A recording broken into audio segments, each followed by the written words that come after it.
regarding the practical, right? Am I audible? My voice is audible? Yes, sir. Very good. So,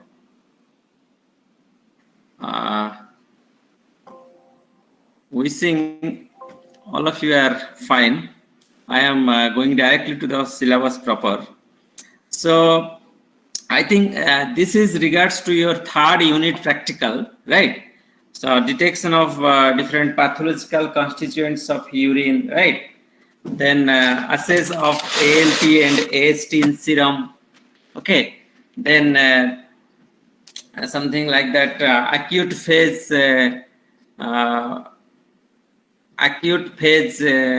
proteins, okay? Acute phase proteins.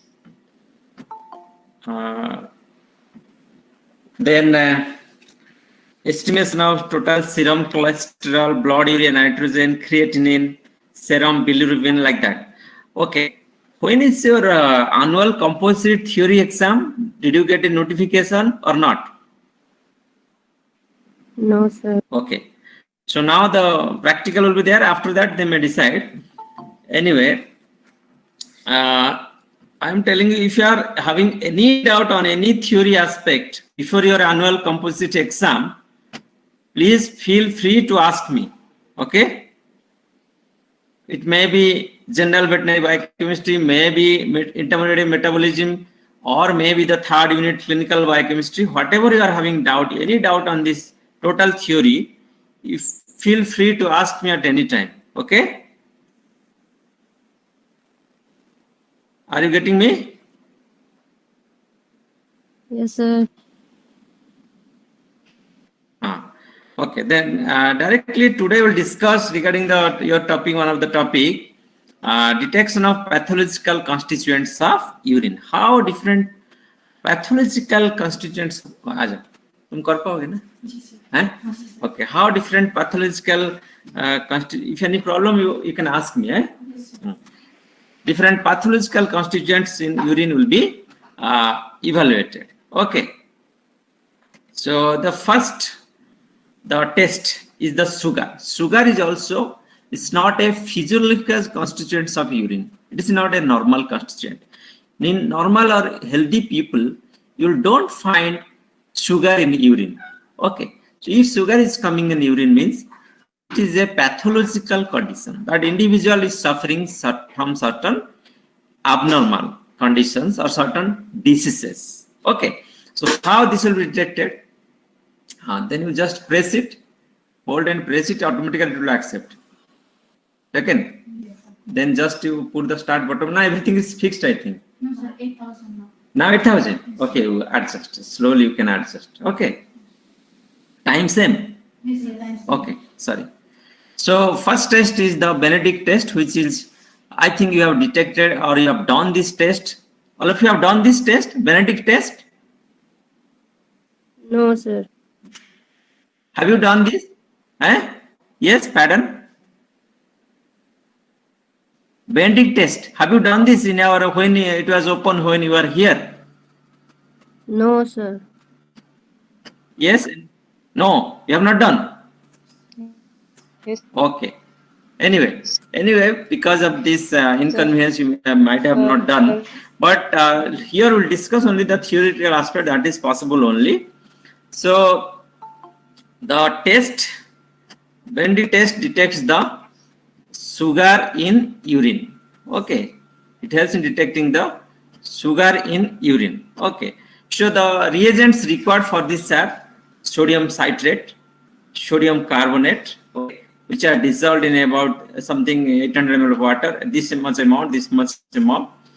Then copper sulfate is dissolved in a separate container, and both the solution is mixed with the first, and final volume is made to 1 liter. So this is the how to prepare the reagents which is required for the Benedict test. So Benedict test detects the sugar. The principle of this test is that glucose is being the reducing sugar. As you know, in carbohydrate chapters, you remember there are two types of sugar: reducing sugar and non-reducing sugar. It is okay now, no problem, na? Okay, so reducing sugars and non-reducing sugars. So glucose is one of the reducing sugar which can reduce the copper sulfate. You see, we have added copper sulfate in preparing the reagent also of the Benedict's reagent to produce cuprous oxide and with water to cuprous hydroxide. Okay, then which on boiling turns to precipitate based on the concentration. Left, not coming. Left. Okay, now. 1 minute. Just a minute. Eh? Okay. 1 minute. Easy only. You just screw like this. Okay, now. So, I actually class.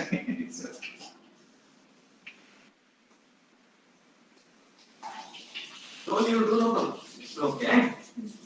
Left side you just screw it and come down.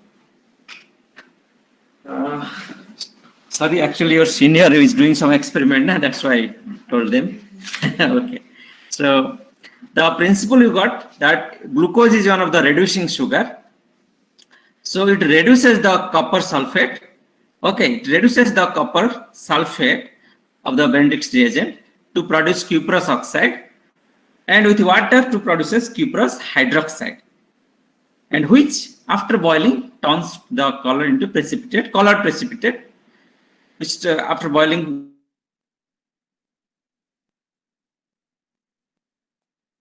gives a colored precipitate. Are present in the urine, sugars in the urine, you will get the colored precipitate. The intensity of the colored precipitate depends on the concentration of sugar present in the urine. Okay, this is the principle.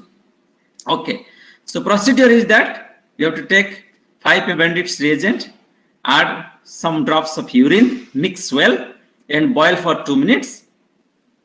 Then you cool it under tap water. Okay, then observation, what will you observe? You see, these are the observations. If yellow color is found, okay, if the green coloration precipitate is there, I told, if the green color precipitate is there, then the concentration may be 0 to 0.5 gram percentage. If the precipitate which is found is yellow color, the concentration of sugar in the urine may be 0.5 to 1 gram percent.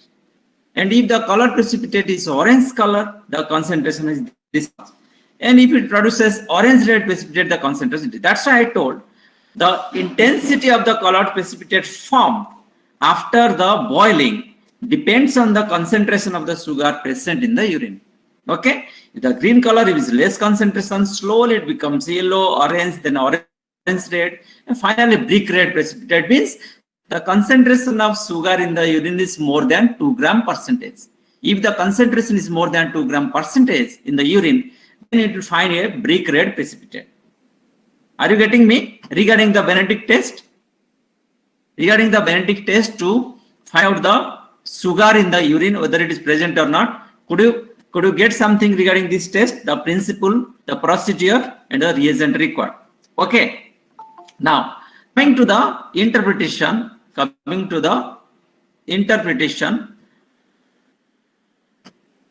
you see, the glucose when comes in contact with urine, the condition is called as glycosuria, glucose in urea. Okay. So, in which conditions you will find this sugar in the urine? What are the different types of conditions where you will find the sugar in urine? One of the major disease or one of the very important disease is called diabetes mellitus. Have you heard regarding this disease or about this disease? Anybody has heard or have you heard about this disease or not? I think it has been covered in the theory class also, right? Yes, sir. Am I audible to all of you? Yes. Yes, Okay. sir. Only one student, only 2 students are attending the classes. I think the showing it is 40. But when I am asking that, am I audible? Only 2 students are responding. Rest of all are just putting the mobile or internet. Then you are sleeping or somewhere or what? Just putting the and making you present here virtually, but actually not present like that. The classes or not? No, sir. Yes, We sir. attending. All of you are there? Yes, sir. Yes, sir. Okay, sir. good. Yes, So, sir. have you studied regarding this diabetes mellitus in theory or not? Yes, sir. Yes, sir. Yes, sir. Yes, Yes, sir. sir. Okay, okay. So, this is a disease which is caused due to deficiency of insulin. There are two types of diabetes. Diabetes mellitus is of two types, type 1 and type 2. So, the type 1 diabetes mellitus occurs to deficiency of insulin, which is the hormone required for entry of glucose into the cells. So, regulates the blood sugar level. If that hormone deficiency is there, then suffering from diabetes. Okay, that is type 2 diabetes mellitus due to, but your insulin secretion is normal, but the insulin receptors present in the cells are not responding to the hormone insulin.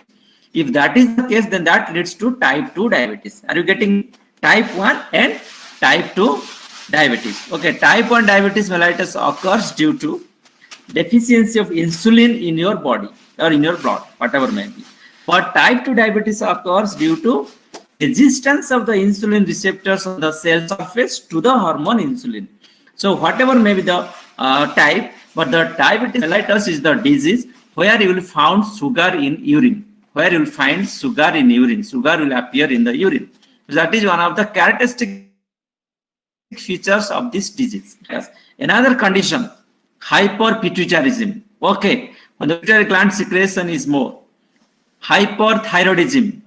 So all these conditions, all the disease conditions are also important, means where you will find sugar in the urine. Sometimes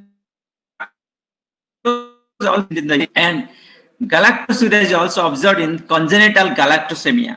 Galactosuria means presence of galactose in urine. So galactose is another monosaccharide. Glucose is one monosaccharide. Galactose is another monosaccharide. So galactosuria is also sometimes found in the urine. Okay, that can also be detected by this test.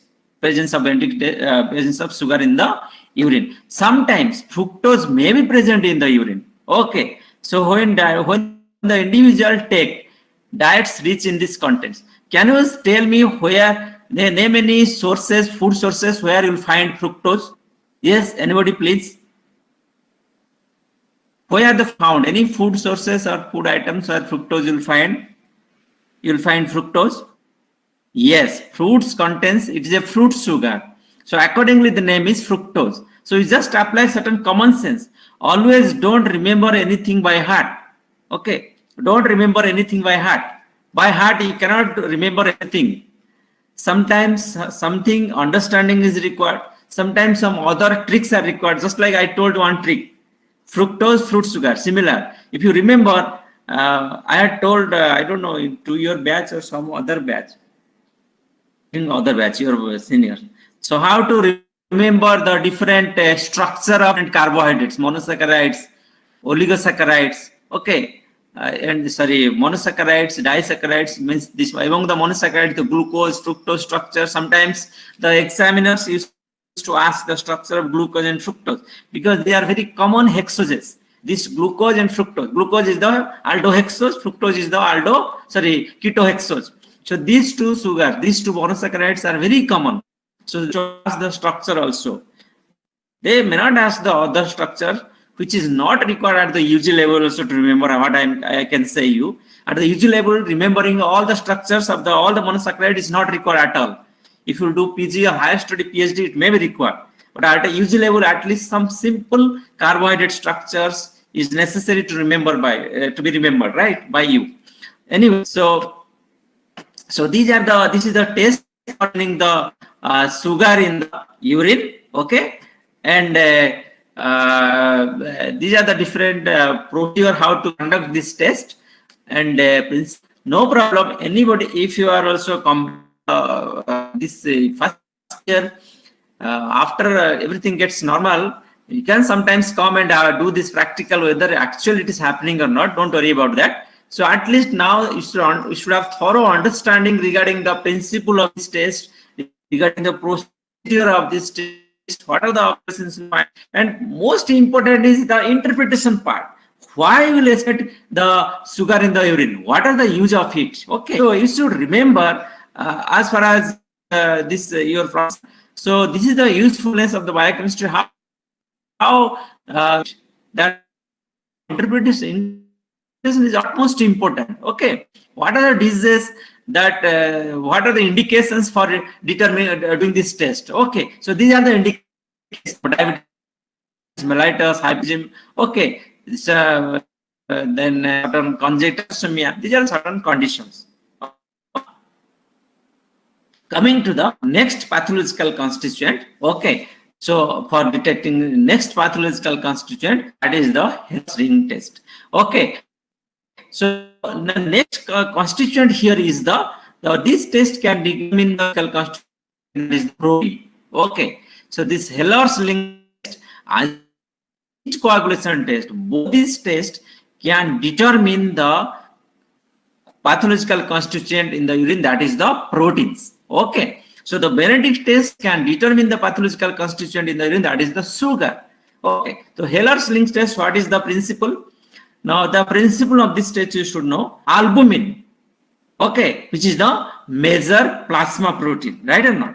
So albumin normally cannot escape the Byman's capsules. Okay, Byman's capsule, I think all of you are well acquainted with, present in the kidney. Okay, so where the glomerulus is present, so albumin normally cannot escape the Byman's capsule, but hence it is not found in the normal urine. So protein presence in the urine is not a normal condition. It's not a normalized condition in the healthy individuals. Okay, healthy individuals, in the normal individuals, generally you will not find albumin in the urine. Okay, so albumin is also considered as a pathological constituent in the urine. So it's generally not in normal urine. So whenever the renal disorders exist, this albumin appears in the urine. So any disorder, kidney problems, any kidney disease, okay, renal disorders, that will leads to appearance of the albumin protein in the urine. So the condition can be called as albuminuria or proteinuria. Okay, proteinuria is a broad term, albuminuria is a specific term. It's a generalized term. Okay, then nephrotic syndrome, kidney failure, nephrosis, glomerulonephritis, in all these disease conditions, generally albumin appears in the urine. That's why the albuminuria conditions arise. Okay. Sometimes presence of pus cells in the urine may also give result, which can be differentiated through the microscopy examination. So pus cells sometimes found in the urine, which may be give result for this Heller's ring test, but that can be ruled out. That can be ruled out by examination. You can rule out that condition, whether it is a presence of pus cells in the urine or presence of albumin in the urine. Okay, are you getting me regarding this test, Heller's ring test? Yes, anybody can respond? Yes, sir. Okay, so now coming to the next test, that is the heat coagulation test. This is also the test used for detecting the protein in the urine. Another test used for detecting the protein. Okay. So coming to the procedure, just before going to the heat coagulation test, come please, you can do. So you can see the how procedure. Generally take 12 of urine in a okay. Before adding the urine, just 12 of concentrated nitric acid, okay, along the tube. Then urine is suspended carefully along the side of the test tube over this concentrated nitric acid. Okay, then if you will find a ring, at the junction of these layers, then you can say that it is confirmed that albumin is present in the urine. It's a clear case of albuminuria. Okay, albumin is present in the urine. Now coming to the next test is the heat coagulation test. So the heat coagulation test is one of the important tests along with this Heller's ring test to detect the pathological constituent of the urine, that is the protein. Okay, so the procedure is, you can proceed like this. You just take in a test tube, just fill 2/3 of the urine and just heat it over a low flame. Okay, low flame. The upper 1/3, lower 2/3 content is filled with urine, the tube. The upper 1/3 content just heat it, keeping the lower part as a control. Then add 1 to 2 drops of dilute, what? Acetic acid after cooling. Then if turbidity appears, okay, it indicates that albumin is present in the urine. Very simple test. Hitch coagulation test, nothing you have to do. Just take the urine 2/3 part of the tube is filled with the urine, keeping the upper 1/3 part free. Just heat that upper 1/3 part, and just if you have some turbidity is appearing, then it indicates that albumin is present in the urine. Okay, so these are the two tests used for detecting the pathological constituent of urine, that is the albumin. Just a minute.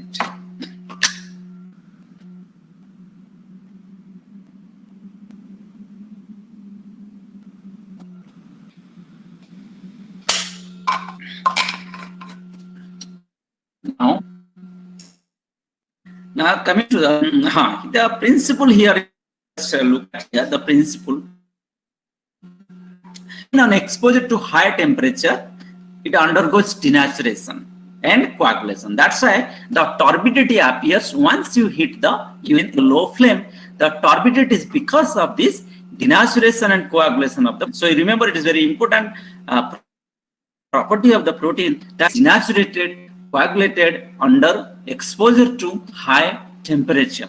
Okay, that's why while doing the electrophoresis, while you'll be doing certain technique, generally high heat is avoided because enzymes which are also, enzymes in nature, their activity is low if you apply high voltage during electrophoresis. Okay, so remember that proteins and nature, they usually denature. Okay, now that's why the turbidity appears. Another result for Baines-Jones proteins. Baines-Jones proteins. Now question comes, what is Baines-Jones proteins? Okay, how to detect these Baines-Jones proteins? So these Baines-Jones proteins are a metabolic derivative of the immunoglobulin. Globulin types, IgA, IgG, antibodies. You can say call also antibodies. So these Baines-Jones proteins are the derivative of this immunoglobulin. Okay, as a metabolic derivative of the immunoglobulin, and generally found in patients suffering from a disease conditions or leukemia, blood cancer, or multiple myeloma.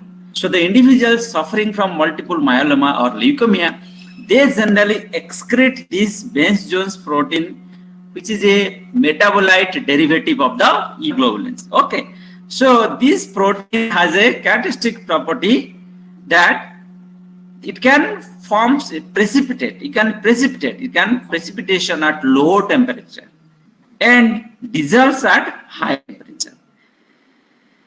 Again, if you decrease the temperature, cool it, again it reappears at low temperature. Okay, so Baines-Jones protein presence just interprets that the animal may be suffering from multiple myeloma or leukemia. Remember, so presence of Baines-Jones proteins in the urine indicates that the individual is suffering from leukemia or blood cancer or multiple myeloma. Okay, now coming to the another test for blood. Blood also is not a normal constituent, physiological constituent of urine. It is a pathological constituent of urine, right? Blood normally in normal individuals or in healthy individuals should not appear in the urine. So it's a pathological constituent. Blood mainly out of urine. Okay. The blood may be either intact RBC may be found in the urine, which is called as hematuria. Direct intact RBC without any disruption of the RBC directly, you may find intact RBC in the urine. That is called hematuria. And it is associated with generally glomerular nephritis, one condition, okay, one disease, any trauma or injury to the urinary tract, okay, or there is urinary tract calculi, you know, stones. In the urinary tract, there is deposition of calculi or stones. So in this type of disease conditions, we found intact RBC. This condition is called as hematuria.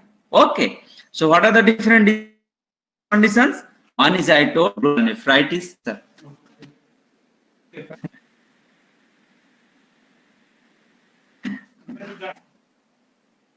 So this is a conditions called glomerular nephritis. Any injury or trauma to the urinary tract, okay, or any urinary calculi. So all these disease conditions, you will find the intact RBC in the urine, hematuria. Got the urine, okay. So another condition that instead of intact RBC, hemoglobin also can be appear in the urine, and this condition is particularly called as hemoglobinuria. Okay, are you getting me? Am I audible to all of you? Yes, sir. Okay, good. Okay, now so here you can get two conditions. One is that in some individuals, certain individuals, you can find the intact RBC in the urine, and in some individuals, hemoglobin can appear in the urine. Okay, if hemoglobin is found, that condition is called as hemoglobinuria. And intact RBC is found like in the conditions of any trauma or injury to the urinary tract, or any stone in the urinary tract, stones or calculi, or any glomerular nephritis. So in this condition, intact RBC, you will find it. Okay, so and that is called hematuria. So you remember very clear difference between hematuria and hemoglobinuria. Hemoglobinuria means directly hemoglobin you will found in the urine. So where you will find what are the disease conditions you will generally found this hemoglobinuria, like hemolytic anemia, jaundice, okay, then typhoid, also sometimes severe typhoid, then defective blood transfusion, okay, so severe burn injury, okay. So these are the different conditions where the hemoglobin may appear in the urine. Hemoglobin directly appear in the urine. So this is called hemoglobinuria. Okay. Now coming to the another test, the test used for detecting the blood in the urine is called as benzidine test. So benzidine test is the test used for detecting the blood in the urine. Okay. So blood means two types. Maybe intact RBC, that is also called blood, that is called hematuria, or maybe hemoglobin directly. Okay. So the you can proceed like this. A pinch of this benzidine powder is just dissolved in a 2 ml of acid. Okay. Then 2 ml of hydrogen peroxide is added to it. Okay. Then mix it properly. Okay. Then divide into two parts. Okay. Divide into two parts. 1 ml of urine is added to one part, keeping the other as a control by adding 1 ml of distilled water. Okay, you are getting me? First, you dissolve a pinch of benzidine powder in 2 ml of acetic acid. Then 2 ml of hydrogen peroxide is added to it. Okay, then mix it properly. Then divide into two parts. So 1 ml of urine is added to one part, keeping the other as a control. Okay, keeping the other part as a control. Okay, then to the other part, start 1 ml distilled water. Control, always there should be control, so that you can compare it. Okay, then appearance of blue-green color indicates that there is presence of blood. Got na? Appearance of blue-green color indicates the presence of clear. So this is how to determine that detect the blood in the urine. Now coming to the next test, that is called Guaic test. So the reagent required is the 0.5 gram guaic resin dissolved in 30 ml of 95% alcohol. The procedure is that a drop of reagent is added to 2 ml of urine mixed. Okay, then hydrogen peroxide is added. drop by drop to it. Okay. Then appearance of blue color indicates the presence of blood. Blue color. Okay. Another test. So which can detect blood in it. Another test is the Guaic test. Can also detect blood in the urine. Coming to is the bile salt. Bile salt is the physical constituent which also appear in the urine some salt. And this principle of this test is that the test used for detecting the bile salt in the urine is the Hayes test. Okay, Hayes test. So the principle is like this: the bile salt in the urine reduces its surface tension. Okay, which makes the sulfur powder to sink to the bottom. Okay, very simple test. Hayes test is a very simple test. Take a procedure, you just take two test tubes are marked as blank and test are taken. So one test tube is just mention blank, another test tube you just mention test. Distilled water is in one. In the blank you take 10 ml of distilled water. In the test tube you take 10 ml of urine. Then sulfur powder is sprinkled. A pinch of sulfur powder just sprinkle on both the test tube. The sulfur powder will float on the surface of the blank. Blank means where you have taken the distilled water. If you put a pinch of sulfur powder, it will float. But in case of this urine, in 10 ml of urine, you just put certain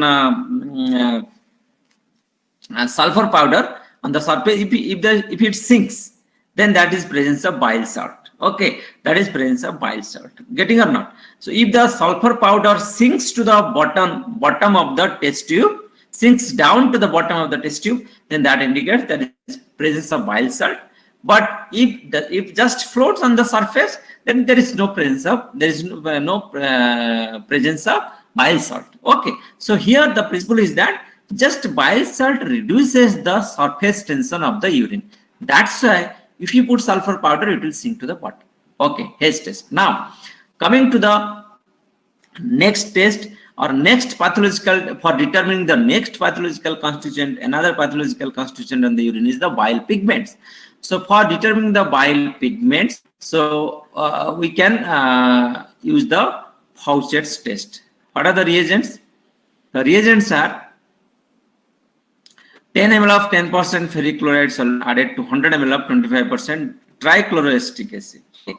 Now, 2 drops of magnesium sulfate and 4 ml of percent barium chloride solutions are added to 3 ml of urine. This is the procedure, how to proceed. Then the contents are mixed properly and filter. Few drops of Fauchett's reagents are spreaded of the filter paper, and appearance of green color spots indicates the pigment. Then question comes in the interpretation. What are the different indications in which conditions you'll go for doing this test or determining the bile pigments in the urine? That is very important. That is very important. As a doctor, you should know this. As a doctor, it is very important for you that what are the disease conditions that you try to the individual owners that they should do this test for the bile pigments, or they should do this test. So that is that you should know, that you should prescribe to somebody. Okay. So bile acid like glycocholic acid, taurocholic acid, they form salts with sodium and potassium, and like that they are called as sodium glycocholate, sodium, okay, which normally incorporated in the synthesis of the biles. Similarly, the metabolic byproducts of hemoglobin like bilirubin and biliverdin are also utilized by the liver for synthesis of, so which are subsequently released to the duodenum for digestion and absorption of fat. So whenever there is defect in the synthesis and the bile by the liver, then their concentration will appear in the urine. At such conditions, generally find or yellow fever. Okay, or any inflammation of the gallbladder or obstruction of bile duct. So these are the 4 important conditions. Got or not? These are the 4 important conditions where you will go for this test, Fauchett's test. What are these conditions?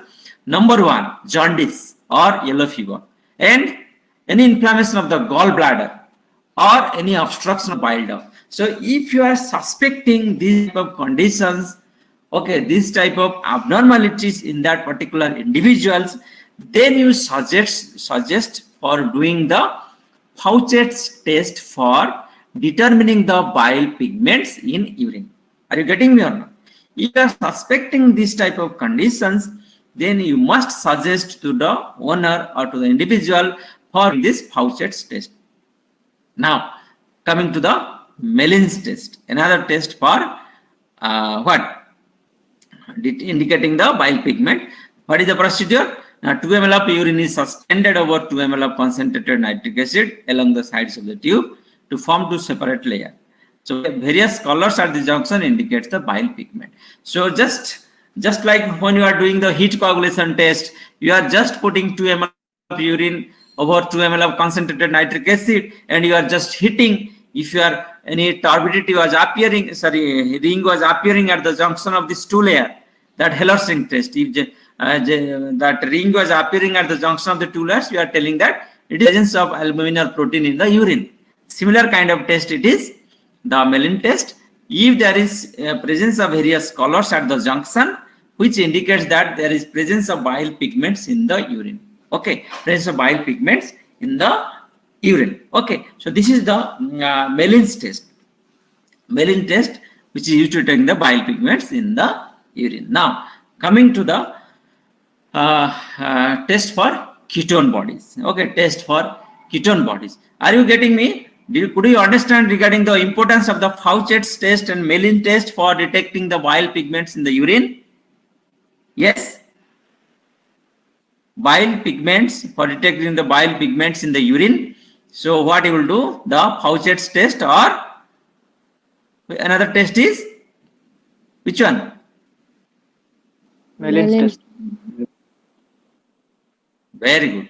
Okay, so the conditions where you will indicate or you will suggest to the individuals for doing this test is the any obstruction of the bile duct or any inflammation of the gallbladder. Okay, any inflammation of the gallbladder, or if there is jaundice or yellow fever, then you will suggest this Fauchett's test for estimating the, or for the detection, sorry, not estimating, for detecting the, because this is a qualitative test for detecting the bile pigments in urine. Okay.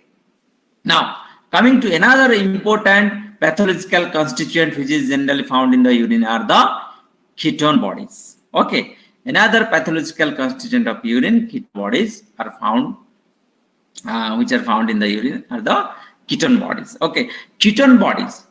So, you know there are three ketone bodies: acetone, acetoacetic acid, and beta-hydroxybutyric acid. Okay, in the theory class, you must have studied how the ketone bodies are synthesized, under which conditions these are synthesized or produced in our body. Anybody can tell me? Yes. What are these ketone bodies? Under which conditions these are synthesized? Can anybody tell me, please? Yes. Starvation. Yes, please. Anybody? Under? Yes. Just switch on your video and tell me.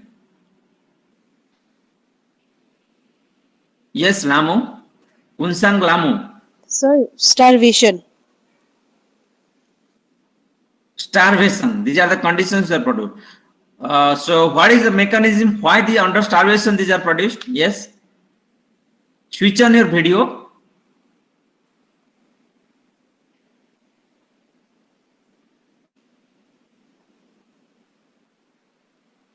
Yes, please. Anybody can tell me? Anyone? Fat utilization. Resmi Sahaji. Yes, Tado. Tell.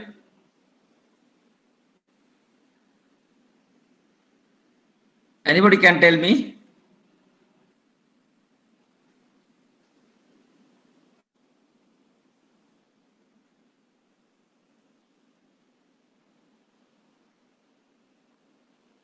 Yeah. Gluconeogenesis takes place. Then you are a little bit closer. Yes. Gluconeogenesis takes place. Yes, you are a little bit closer. Come up. Yes. Switch on your video, please, Prem Agrawal.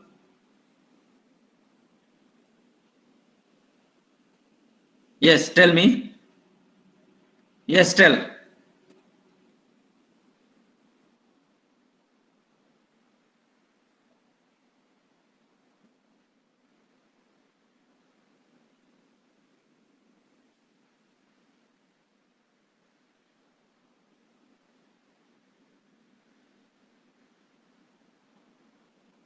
No. In your metabolism, this must have covered by sir. Okay.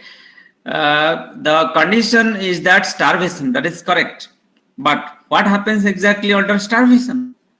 Under starvation, why ketone bodies are produced? That is my question. Okay. So under starvation means the blood glucose level is low. Obviously, if you are under starvation, your blood glucose level is very low. Okay, and as you know, glucose is the major and sole source of energy for the brain. If glucose is not there, body has to find out alternate source of energy. Because body or any organs will not stop. That glucose is not there, I will not work. No, that's not the case. So it has to find out alternate source of energy. And the alternate source of energy during starvation is the what? What are the alternate source of energy other than carbohydrate during starvation? That is your stored fat in your body. Stored fat in your body. So the fats gets broken down, they produces the beta oxidation of fatty acids produces acetyl coenzyme A, which is the starting material for synthesis of ketone bodies.